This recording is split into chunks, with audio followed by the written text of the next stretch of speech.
Salvete Miki. It's been a while since I've been able to say that on a Saturday afternoon, but welcome everybody to virtual mentoring. It's been a few weeks since we've been able to be together. If you follow the Love Teach blog, which is a fantastic and amazing thing, and I think everybody should read her from time to time, you may be familiar with her acronym for what she calls the dark evil vortex of late September, October, and November, or Devulsen for short. Um, and if you've ever taught or ever been in a school that's on the kind of the North American calendar or the Northern Hemisphere calendar of how schools typically work, then you're probably familiar with it, even if you don't know what the acronym is like. It is kind of a dark, evil vortex that starts in late September and goes through into November. For me, that is a little bit less of a factor because teaching online is a little bit different. But of course, I still work with groups of kids who are in schools, and so they were affecting me. I was also in the final stages of selling a house and moving, and I got sick, and I had a sinus infection. Um, that I didn't think was that bad until all of a sudden I realized it was really, really bad.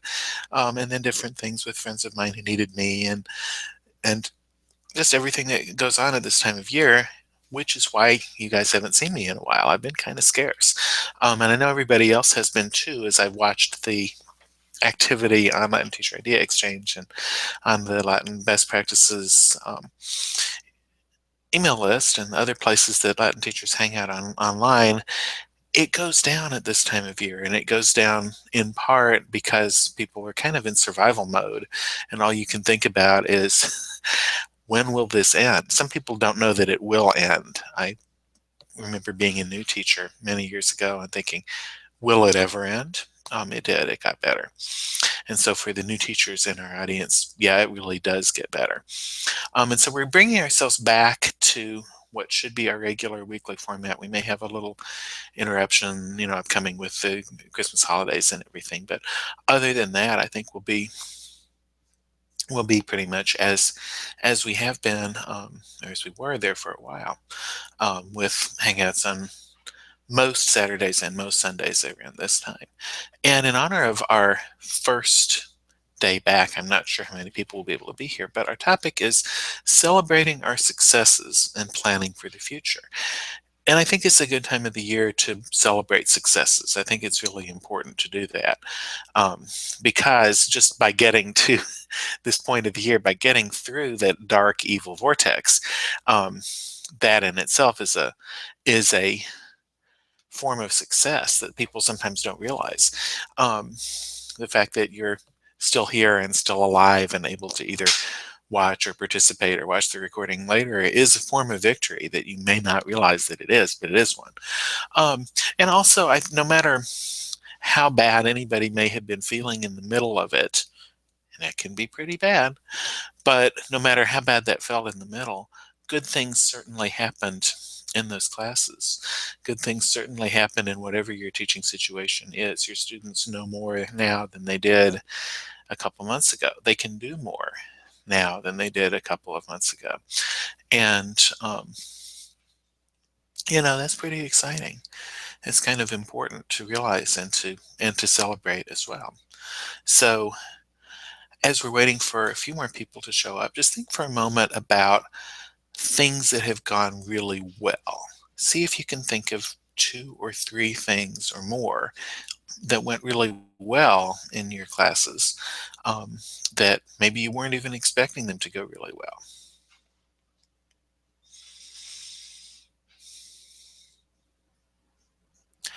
And I have one to share right off the top of my head because we're kind of in the middle of it. I have a combined group of Latin 3 and 5 students at one of the schools that I work with.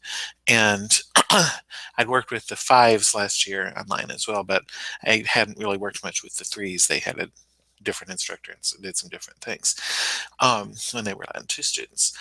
And so I wasn't really sure, based on what their last teacher had told me, and how things were going to be for them. I wasn't really sure that they were going to be quite ready to handle the kind of things that I wanted them to handle as Latin 3 students. But we eased into things, and sure enough, they are exactly where I would hope for them to be in terms of their language proficiency as Latin 3 students. Would it be great if their vocabulary was a little bit larger? Well, sure, but that's always true for every Latin student ever. Um, in terms of their willingness to try things and their what the kinds of things that they've been able to do, it's really exciting to see them and to see how being with the Latin 5 group, because they share a classroom and it's a combined multi-level group, um, to see how they support and encourage and challenge each other is really, really wonderful. That has made me very happy, and it's something that I can look forward to each afternoon that I'm when I'm with them. Um, they just they're we're alternating between reading some things from the Driscoll and I project, of course, because it's me, so we've got to do that, and reading some authentic things.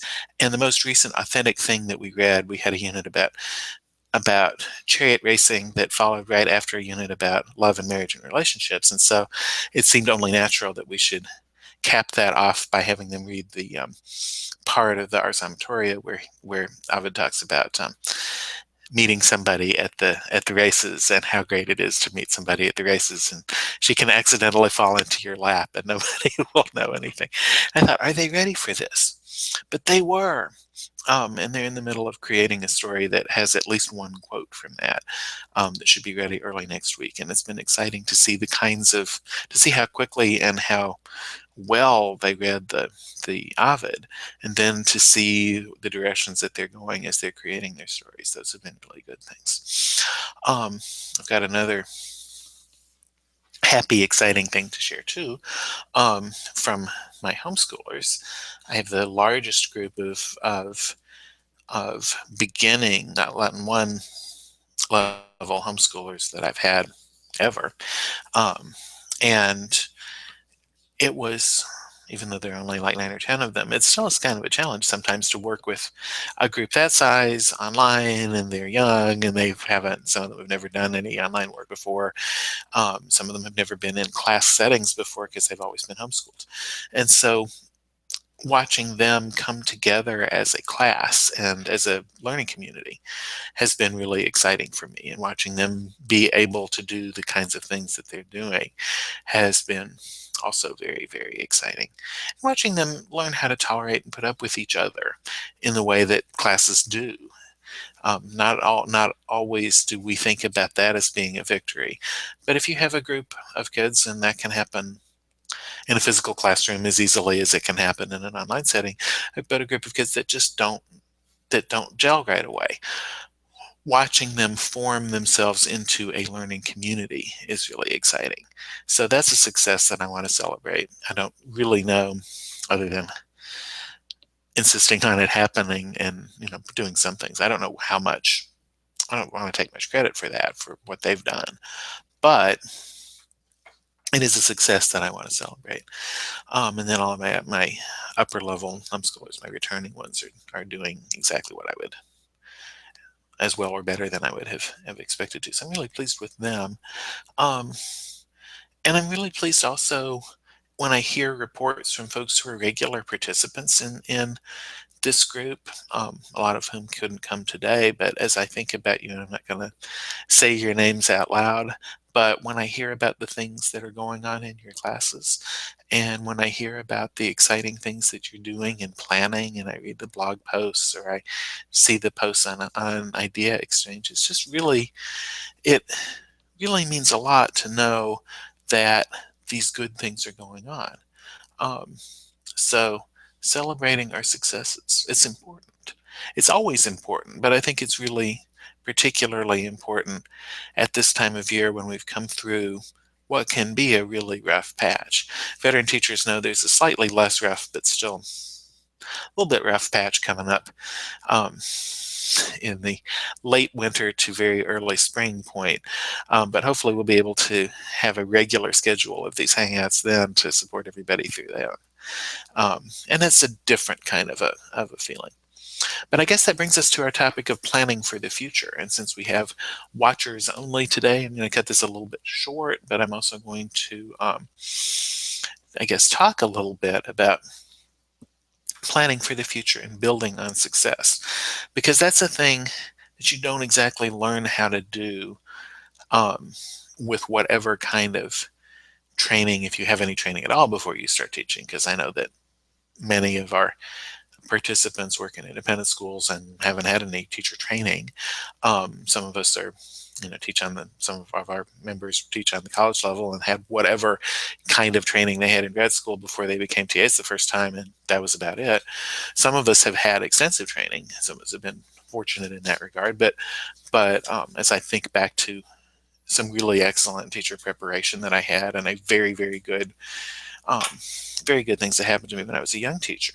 But no matter how much preparation, how much training you've had, one of the things that's really hard to learn is how to build on your success, how to plan for the future, taking what's going well and using that, leveraging that to make other things go even better. I was talking with somebody about that this week, who is a new teacher and it sounds like a really pretty successful beginning of the year, but was just focused on all the things that she couldn't do yet, or she felt like her students couldn't do, or she wasn't sure how she could do. And I said, well, what's going really well? And it was hard for her to make a list, even though I knew from previous conversations that there were a lot of good things that were going on. But it can be hard. It can be hard to sit down and say, what are the things that are going well?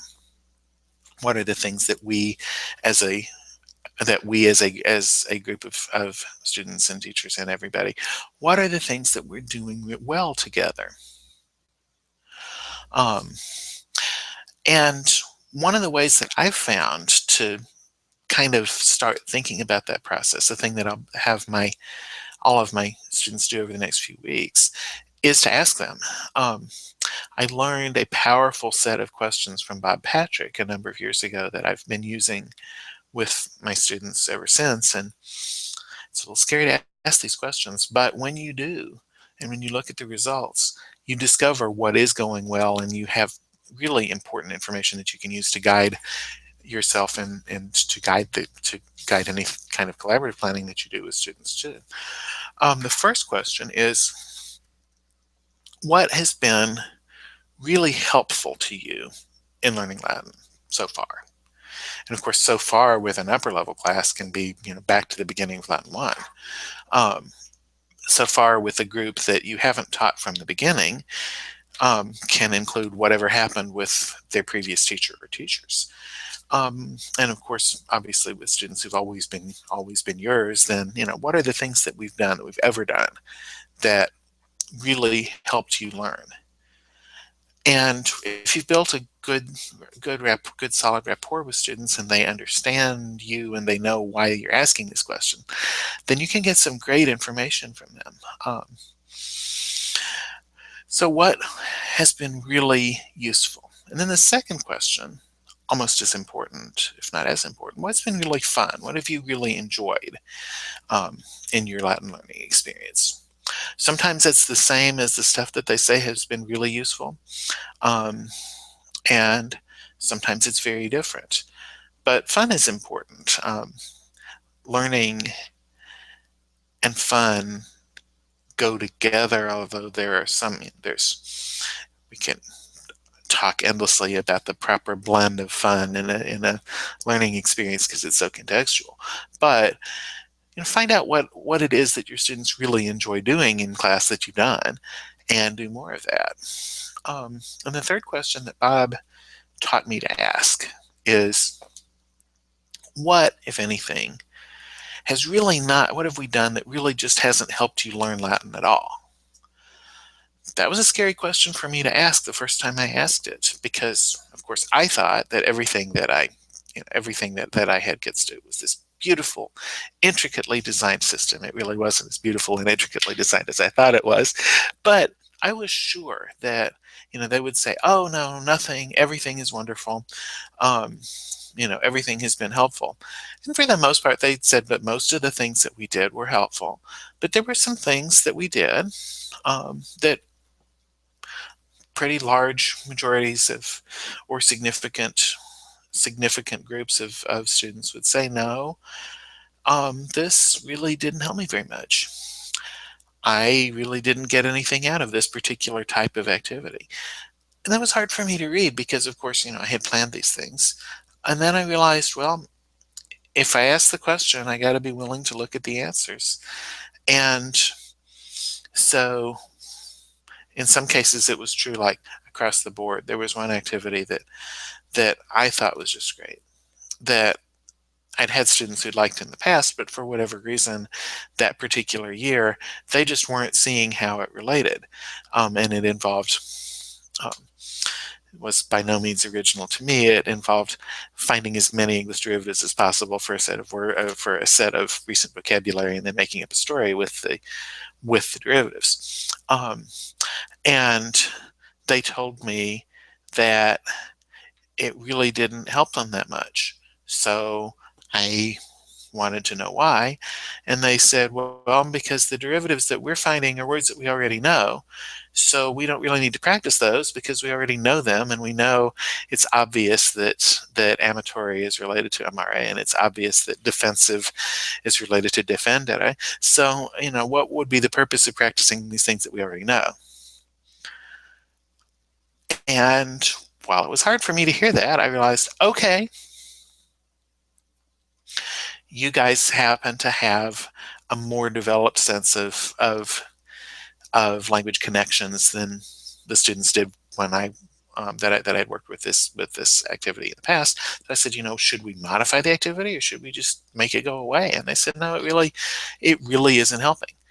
So much to my initial sadness, the roughly 15-20 minutes of class time that we used to use to make the stories plus the presentation time went away, and we started using it for other things. We didn't miss it. They were right. It was time in that particular context to let go of that activity. And you may be surprised when you ask your students what helps and what doesn't. When you get to the what doesn't help, you may be surprised to discover things that you thought were always going to be helpful, and they weren't. One of the things that students had told me for years were really helpful was a particular vocabulary review game, and then we'd take vocabulary quiz. And then eventually, I had a group who said, no, that really doesn't help us because we either are going to know the words deeply or not, and if we know them deeply, we don't need to practice them, and if we only know them on a superficial level, we'll pass the quiz. But we're gonna study for the quiz anyway, so why would we do that? And that was also hard for me to hear. I had given vocabulary quizzes, always. I had taken vocabulary quizzes from early in my Latin 1 experience and as a student. And then I realized, no, they're not helping this group of students. And should I stop giving them? And the answer was, I should assess vocabulary in other ways. And sure enough, I started doing that. And we didn't miss the vocabulary quizzes. I didn't miss grading them. They didn't miss taking them. Their vocabulary, if anything, improved. And all because I asked that question. Now, I'm not saying that everybody needs to stop giving vocabulary quizzes because that's such a contextual thing. There are some people who you may ask, and your students may say, no, we need more vocabulary quizzes. I've had groups tell me that. But what's important is asking the question. So what has been really helpful? What has been really enjoyable? What has been really unhelpful? And then there are a couple of ways that you can phrase the other question. You could ask, is there anything that's been just both useless and unpleasant? But be prepared if you do that, because you will have students who will be very honest with you, and they will tell you if there's been something useless and unpleasant. I mean, if it's useless but pleasant, that's one thing. And if it's unpleasant, but at least they can see the value of it, then that's one thing. But if there's something that just seems like a total time waste and they don't enjoy it, be prepared to hear about that. So if you're not feeling up to asking that question, which I'm not always either, the other thing you can ask is there anything else that we should be doing or that we could be doing, but we aren't doing? Something that you've done in another class or something that you've just done on your own that helps you learn stuff that we should try. That has given me, over the years, some really good ideas. That is why I have students regularly involved in creating their own stories about characters that they've come to know, is because we had done that, I think the first year that I had kids do that, I asked, what else should we do? And they said, we only did that once and we need to do it all the time. So whatever it is, and I don't know what it will be for you because I don't know exactly what your teaching context is, what your students do and don't do. But I do know that the power of those questions is incredible. And when you layer the results of asking those questions, ask them in a Google form and make it anonymous if you really want kids to be able to answer with total honesty. That's a thing that I have done from pretty routinely now that I work mostly with people online. But when you ask what has gone, when you first ask yourself what's gone really well, and then you ask your students what's gone well, what's been helpful, what's been enjoyable, what hasn't been helpful, and what else should we be doing, or what should we stop doing,